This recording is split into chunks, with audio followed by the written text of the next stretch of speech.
प्रणाम विद्यार्थी मित्रों, माधव विद्या संकुल ऑनलाइन टीचिंग में आपनु हार्दिक स्वागत है।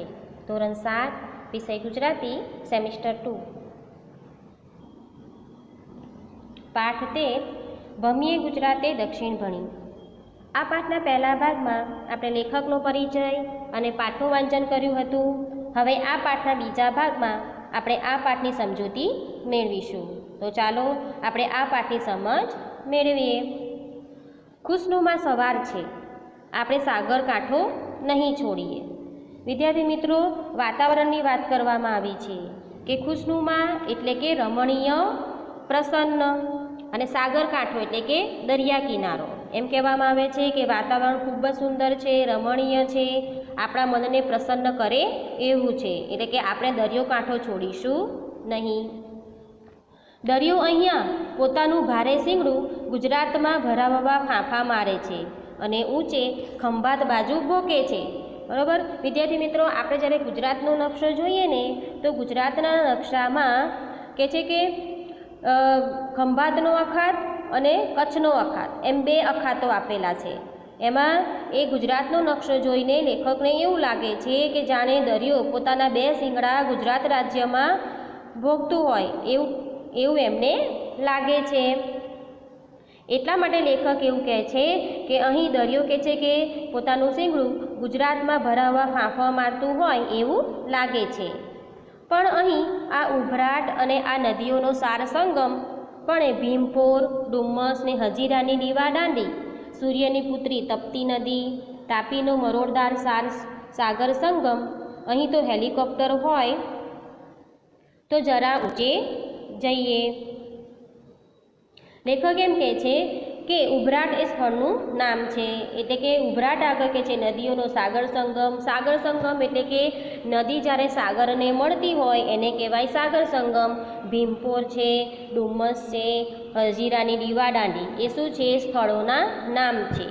अने सूर्यनी पुत्री तपती नदी एटले के सूर्यनी पुत्री तापी नदीनी वात करवामां आवी छे।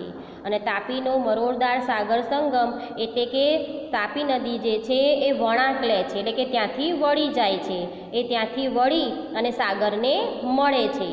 एटले के छे के आ दृश्य जो जोवुं होय तो आपणे के छे हेलिकॉप्टरमां बेठा होय तो ए दृश्य जोवानी आपणने मजा पड़े। अमदावाद मुंबई वच्चे दौड़ता अथवा भावनगर जता विमानमांथी आ पड़खुं भारे चित्रात्मक लागे छे। बन जाए तो जोजो कदी। एटले लेखक एम कहे छे के ज्यारे प्लेनमां अथवा तो हेलिकॉप्टरमां के अमदावादथी आपणे मुंबई जता होईए ने त्यारे कहे छे के आ दृश्य आपणने विमानमांथी जोवानी मजा पड़े एवुं दृश्य छे। एटले जो कोई वार जवानुं थाय तो तमे जोजो।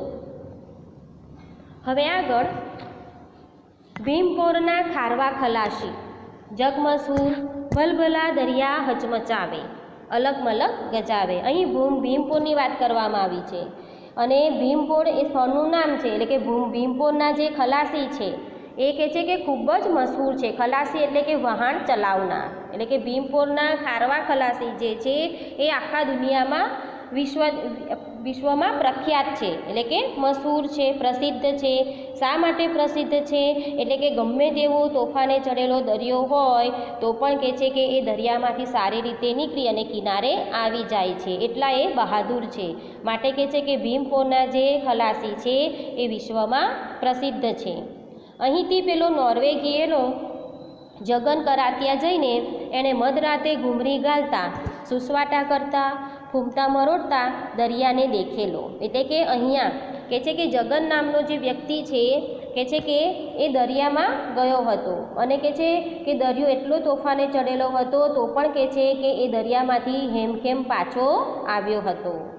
માતાની આઠમે નવરાત્રિના કેડે ઘૂંઘરા બાંધી ઘેરિયા ઘૂમતા રહે અને ગીત ગાય છે કે એકવાર ભીમપોર જાજો રે घेरिया, गीत ललकारिया करे। अने कहे छे के ज्यारे आठम होय तो आठममां कहे छे के नवरात्रिमां त्यां कहे छे के गरबा गवाय अने कहे छे के त्यानुं गीत प्रसिद्ध छे। कयुं गीत प्रसिद्ध छे तो कि एकवार भीमपोर जाजो रे घेरिया।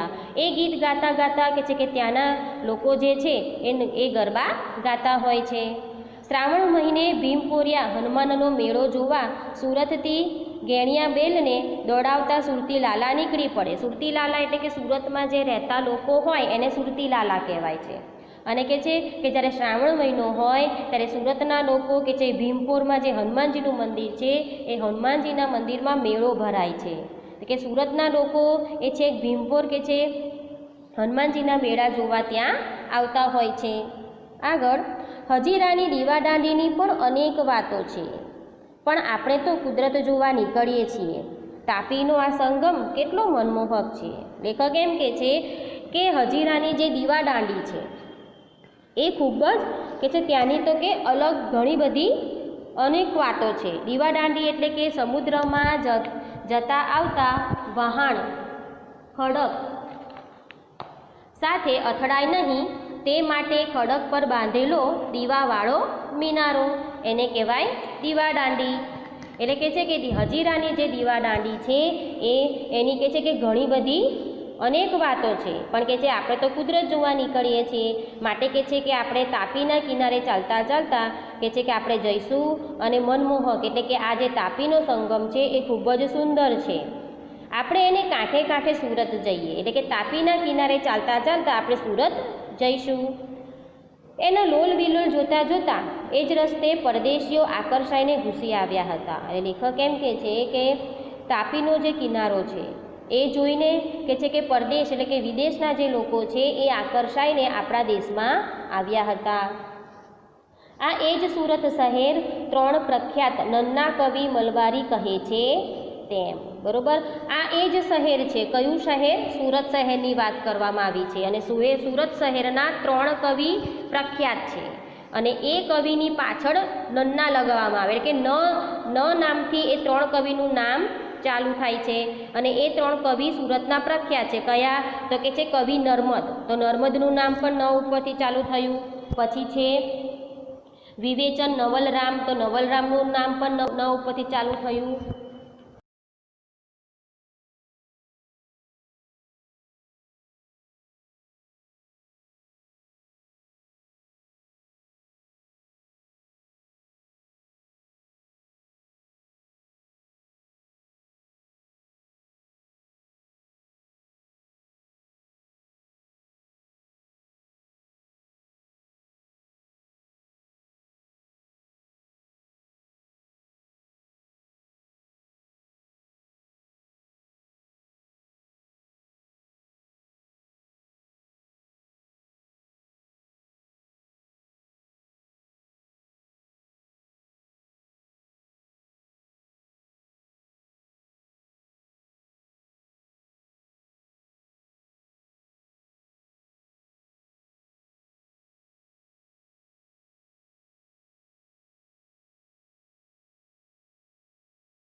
એટલે કે ત્રણ કવિ. તો કે કવિ નર્મદ એટલે કવિ નર્મદનું નામ પણ ન ઉપરથી ચાલુ થયું. પછી વિવેચક નવલરામ.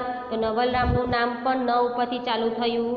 અને કે છે નવલકથાકાર નંદશંકર મહેતા. તો નંદશંકરનું નામ પણ ન ઉપરથી ચાલુ થયું. માટે કવિ એમ કે છે કે સુરતના ત્રણ પ્રખ્યાત કવિ કે જેના નામ ન ઉપરથી ચાલુ થાય છે માટે એમને નન્ના કવિ તરીકે કહેવામાં આવે છે.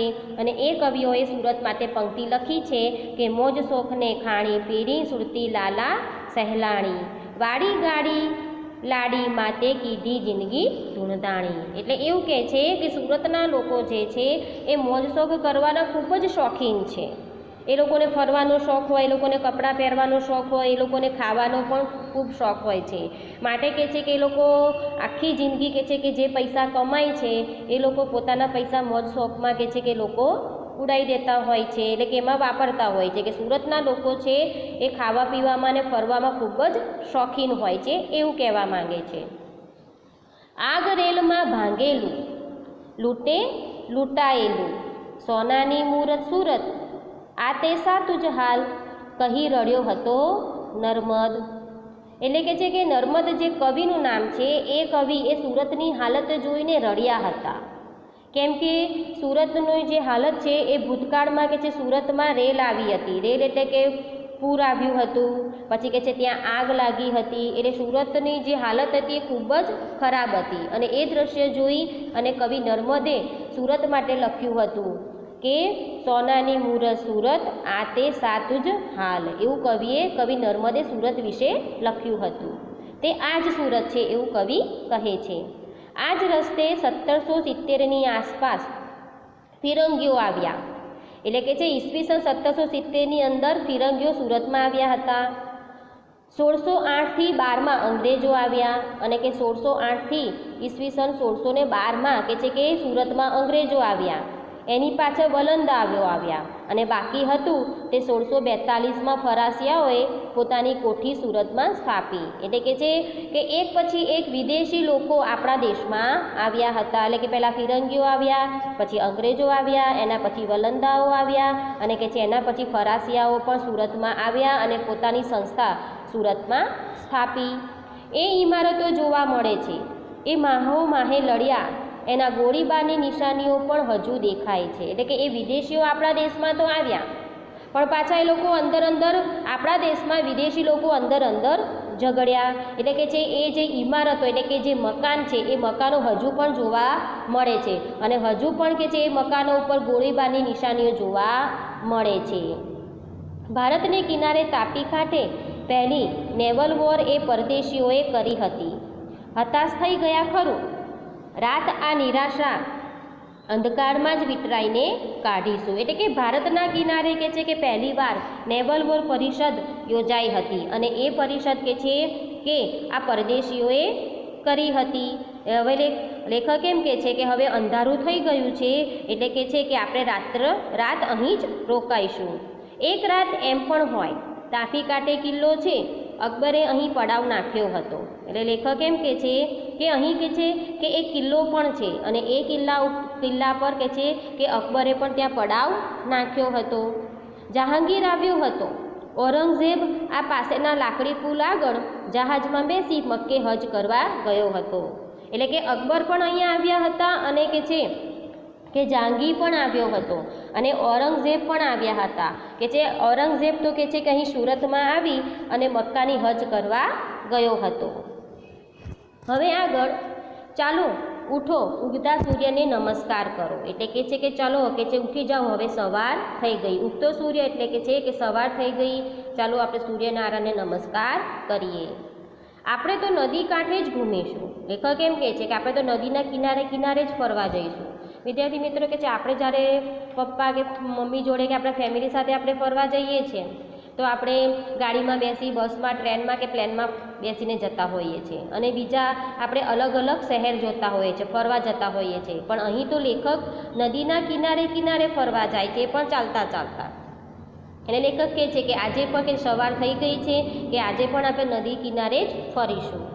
શહેર તો ઘણા જોયા અને જોઈશું, અને આવી રોનક તો હવે રહી નથી. જોઈ જીવ બળે, ચાલો કતાર ગામને રસ્તે. લેખક એમ કે છે શહેર તો આપણે ઘણા બધા જોયા છે, પણ કે છે કે આ નદી કિનારે કે છે કે નદી કિનારો તો કોઈ જોયો હશે નહીં, કે નદી કિનારે ચાલતા તો કોઈએ પ્રવાસ કર્યો હશે નહીં. એટલે લેખક એમ કહે છે કે આપણે નદી કિનારે ફરતા જ આપણે કતાર ગામ સુધી પહોંચીશું. અશ્વિની કુમાર છે તો સ્મશાન કાંઠે પણ રણિયામણો છે. એટલે કે ત્યાં સ્મશાન કાંઠો પણ છે, અને રણિયામણો એટલે સુંદર, એટલે કે ત્યાંનો સ્મશાન કાંઠો પણ સુંદર છે. પછી વરાછા, આગળ કામરેજ, માંડવી, અતિ પ્રાચીન શહેરો જોવા મળે છે. લેખક એમ કહે છે કતાર ગામ સુધી પહોંચીશું, પછી કહે છે કે એનાથી આગળ આપણે જઈશું તો વરાછા પણ આવશે, ત્યાર પછી કામરેજ આવશે, પછી માંડવી પણ આવશે. પણ આ વરાછા, કામરેજ, માંડવી એક અતિ પ્રાચીન એટલે કે ખૂબ જૂના શહેરો છે. આગળ જોઈશું તો હરિપુરા, એની પાસે બારડોલી છે. એક હિન્દી કવિ કહે છે તેમ એ ભારતનું થર્મોપોલી છે. એટલે લેખક એમ કહે છે કે બારડોલી જે છે એ બારડોલી એ ભારતનું થર્મોપોલી કહેવામાં આવે છે. અને ભારતનું થર્મોપોલી એને શા માટે કહેવામાં આવે છે કે ભારતનું થર્મોપોલી બારડોલીને એટલા માટે કહેવામાં આવે છે કે ગ્રીકવાસીઓ પર ઈરાનીઓએ આક્રમણ કરેલું ત્યારે લોકશાહીના રક્ષણ માટે ગ્રીકો વતી લિયોનિડાસે ગરમ પાણીના જરાવાળા આ સાંકડા મશહૂર મેદાનમાં ઉગ્ર લડત આપી હતી. માટે બારડોલીને ભારતનું થર્મોપોલી કહેવામાં આવે છે. હવે આગળ અમે જાણતા હતા કે સુરત રેલ પાટા ઉપર આવ્યું છે, તો શા માટે આટલું એ શહેર માટે લખ્યું?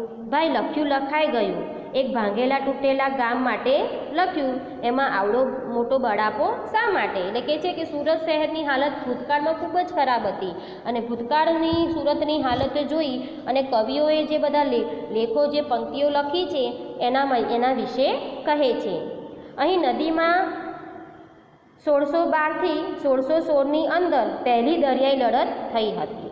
કે છે કે અહીં કે છે સુરતની કિનારે જે નદી છે, નદીમાં કે છે કે લડાઈ એટલે કે યુદ્ધ થયું હતું. કઈ સાલમાં? તો ઈસવીસન 1612 થી 1616ની અંદર નદીમાં યુદ્ધ થયું હતું. એમાં પરદેશીઓ જ લડી મૂયા હતા. એટલે કે છે કે એ નદીમાં યુદ્ધ તો થઈ, લડાઈ તો થઈ, પણ એમાં કોણ ઝઘડ્યું હતું? તો કે જે વિદેશથી જે લોકો આવ્યા હતા એ લોકો જ કે છે કે એમાં લડ્યા હતા. આપણે બાળને પારકી લડાઈ. એટલે લેખક કહે છે કે દેશ આપણો, શહેર આપણું અને નદી પણ આપણી, પણ એમાં કે ઝઘડ્યા લડ્યા કોણ? કે વિદેશી લોકો. ડચ, અંગ્રેજ, ફરાસિયા, વલંદા બધા જ લડ્યા હતા. જો આ કઈ વિદેશી? તો કે ડચ લોકો હતા, અંગ્રેજો હતા, ફરાસિયા હતા, વલંદાઓ હતા. આ બધા જ કે છે કે નદીમાં યુદ્ધ કર્યું હતું, નદીમાં લડ્યા હતા. અને અંગ્રેજોએ ખૂંટો બેસાડ્યો. એટલે કે એમાં વિજય કોનો થયો? કે એમાં અંગ્રેજોની જીત થઈ હતી. ઉત્તરે વેર ડભોલી અને સિંગણપોર. એટલે કે જેમ જેમ આપણે ઉત્તર દિશા બાજુ જઈશું તો ત્યાં છે કે ડભોલી આવશે, સિંગણપોર આવશે, જતા આવતા થાય બપોર એમ કહે છે. પણ આપણે ડભોલીનો ભૂતિયો ટેકરો તો ચડીશું જ. અહીં પણ કુરુક્ષેત્રનું મેદાન. શું માનવું? પાંડવોની ગુફા, ભીમની ગદા, કુરુક્ષેત્રનું મેદાન એ નામો તો ડગલે ને પગલે એકાદ કંઈ જૂનું ખંડેર આવ્યું. લેખક એમ કહે છે કે જેમ જેમ આપણે આગળ ફરતા જઈશું એમ કુરુક્ષેત્રનું મેદાન આપણને જોવા મળશે, પાંડવોની ગુફા છે, ભીમની ગદા છે કે છે એ બધું આપણને આગળ જેમ જેમ જઈશું એમ આ બધું આપણને જોવા મળશે. અને કે છે કે અમુક જૂના ખંડેરો પણ આપણને જોવા મળશે. તો સાંભળવા મળવાના જ, પણ આપણે માનવા ન માનવા સાથે ક્યાં નિસ્તપ છે? તાપી નદીનો વળાંક અહીં એવો છે કે જાણે નર્મદાની સાથે જ ભળવા જવા માંગે એમ લાગે છે. એટલે લેખક એમ કહે છે કે અહીં તાપીનો નદીનો વળાંક એટલો સરસ છે કે જાણે તાપી નદી નર્મદા નદીને ભળવા જવાની હોય, એટલે કે મળવા જવાની હોય એવો સુંદર કે છે કે ત્યાંનો વળાંક છે. આગળ પણ આપણે પૂર્વમાં સોનગઢની નજીક જંગલમાં તો જઈએ જ. લેખક એમ કહે છે કે આપણે ચાલતા કે સોનગઢ સુધી જઈશું અને સોનગઢની આજુબાજુ જે જંગલો છે એ જંગલોમાં પણ ફરવા જઈશું. હા, ભય તો ખરો જ, પણ ચાલો તાપી નદીને કાંઠે ડાબે હાથે સાતપુડાની હાર દેખાવા માંડે ત્યાં સુધી. લેખક એમ કહે છે કે હા, જંગલમાં જવાની બીક તો લાગે, ભય તો હોય, પણ કહે છે કે આપણે તાપી નદીના કિનારે છેક સાતપુડાની જે હારમાળા છે ત્યાં સુધી આપણે જઈશું. જાત જાતની વસ્તી, નદી સંગમ, તળાવો અને જૂના બંધો, ખંડેરે તો ખરા જ. એટલે લેખક એમ કહે છે કે જાત જાતની વસ્તીઓ ત્યાં જોવા મળશે. નદી સંગમો જોવા મળશે, તળાવો જોવા મળશે, જૂના જે બંધો છે, ખંડિયેરો એટલે કે જૂના તૂટેલા જે મકાનો છે, અને હેડમ બાવન પણ ઠેક ઠેકાણે એવું આવ્યા જ કરશે. એટલે કે આ બધું આપણને ત્યાં જોવા મળશે. ધરમપુર પાસે હતા એવા અહીં સોનગઢની આજુબાજુ ગામના નામોના છેડે પાડા આવ્યા કરશે. એટલે લેખક કહે છે કે ધરમપુર પાસે આપણે જઈએ તો કે છે ત્યાં સોનગઢ આવે છે. તો સોનગઢની આજુબાજુના જે ગામડાઓ છે ને એ ગામડાઓના નામની પાછળ પાડા શબ્દ લગાડવામાં આવે, જેમ કે વરપાડા, અમલપાડા. એટલે કે સોનગઢની આજુબાજુના જે ગામ છે એ ગામોના નામની પાછળ પાડા શબ્દ લગાવવામાં આવે છે. આ વરપાડા એ પણ ગામનું નામ છે, અમલપાડા પણ ગામનું નામ છે. પણ આપણે તો ગામ મોહિની જઈશું, રસ્તો બરાબર નથી તે થઈ રહેશે. લેખક એમ કહે છે પણ આપણે કે છે કે મોહિની ગામ જઈશું, કે ત્યાંનો રસ્તો બરાબર નથી પણ આપણે તો જઈશું. પણ સામી નજરે સાતપુડાના હેરિયા જોવાની કેવી મજા આવશે. ચાલો, અને સામે કે છે કે સાતપુડાની હારમાળા પણ જોવા મળશે અને એ જોવાની આપણને મજા પડશે. આગળનો ફકરો, પણ આપણે તો તોફાની નદી કીમનો ઠસ્સો જોઈ અંકલેશ્વર જવું છે. લેખક એમ કહે છે કે આગળ કીમ નદી પણ આવશે અને કીમ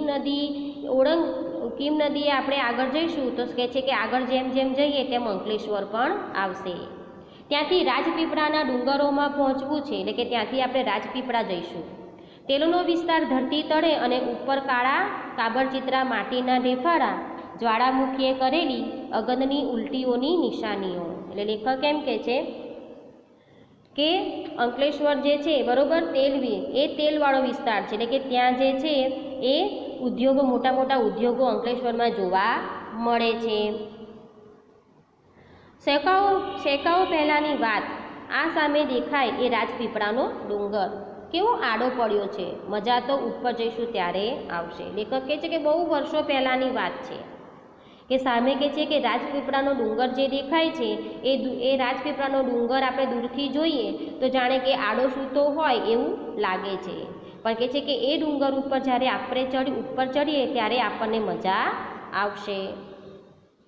આગળ આ દેખાય એ ભીલ રાજાઓની મહોલાત, એ જ ડુંગરા જરા અટપટો રસ્તો છે. એટલે લેખક જે છે બધા રાજપીપળા ઉપર ચડે છે અને કહે છે કે આ બધા ભીલ રાજાઓ હતા એની મહોલા છે, કે જે એ લોકોનો વિસ્તાર છે અને એ જ ડુંગરા છે, પણ ત્યાંનો રસ્તો કેવો છે, અટપટો છે, એટલે થોડો મુશ્કેલ છે. અને પ્રાચીન કાળના અનેક અવશેષો પણ મળે છે. અવશેષો એટલે તમને ખબર છે કે જમીનમાંથી દટાયેલા જે જૂની જે વસ્તુઓ હોય, અમુક પ્રાણીઓના, માનવીઓના હાડકાં હોય, અમુક જૂની વસ્તુઓ એને કહેવાય અવશેષો. એટલે કે આપણને અવશેષો પણ જોવા મળશે. જાળવીને ચાલજો. આ બાંધ્યો દરવાજો તોતિંગ, ઘણો જૂનો, કોણે બાંધ્યો હશે? રાજપીપળાના ડુંગર ઉપર તો ચડે છે, પણ એ ડુંગર ઉપર કહે છે કે મોટો દરવાજો જોવા મળે છે. તો લેખકને એમ વિચાર આવે છે કે આ ડુંગર ઉપર આવડો મોટો દરવાજો કોણે બાંધ્યો હશે? કોણ જાણે, પણ આ ડુંગર ઉપર જરૂર કોઈ સંસ્કૃતિ, સામ્રાજ્ય ઉગી આથમી ગયું હોય. હવે અહીં હવા ખાવાનું નવું સ્થળ બનશે એવી વાતો પણ સંભળાય છે. એટલે લેખક એમ કહે છે કે આવડો મોટો દરવાજો કોણે બાંધ્યો હશે, એ પણ આટલા ઊંચા ડુંગર ઉપર. કહે છે કે પ્રાચીન સમયમાં અહીં કોઈ સામ્રાજ્ય કદાચ હશે. એટલે કે છે હવે કે છે કે અહીં હવા ખાવાનું સ્થળ બની શકે છે એવી વાત મને જાણવા મળી છે. આગળનો ફકરો, આપણે જણા ઊંચે ચડીએ, રસ્તો બરાબર નથી. એટલે લેખક કહે છે કે સાચવીને આપણે ચડીશું, કારણ કે રસ્તો કેવો છે, ખરાબ છે, બરોબર નથી. સવારે પૂર્વમાંથી તેજનો જગારો ઉપર આવતો દેખાશે. બરોબર, તેજનો જગારો એટલે કે સૂર્યની વાત કરવામાં આવી છે. અને પૂર્વમાં સવારે આપણે ઉઠીએ તો પૂર્વમાં સૂર્ય ઉગે છે, માટે સૂર્યને તેજનો જગારો કહેવામાં આવે છે. એટલે કે સવારે આપણે ઉઠીશું તો પૂર્વમાંથી આપણને ઉગતો સૂર્ય જોવા મળશે. હવે તો દૂરની જેમ સમીપથી પણ ડુંગર રણિયામણો લાગે છે. લેખક એમ કહે છે કે દૂરથી આપણે કહે છે કે ડુંગર કેટલો સુંદર દેખાતો હતો, હવે નજીકથી પણ આપણને ડુંગર સરસ લાગે છે. માંડવગઢની રાણી રૂપમતીની જેમ આપણે પણ રેવાજીના દર્શન કરવા ગીરી અટારી ચડ્યા. લેખક એમ કહે છે કે માંડવગઢની જે રાણી રૂપમતી છે એ રૂપમતી ગીરી અટારી ચડ્યા હતા, એમ આપણે પણ કહે છે કે રેવાજીના દર્શન કરવા માટે આપણે ગીરી અટારી ચડીશું એવું લેખક કહે છે.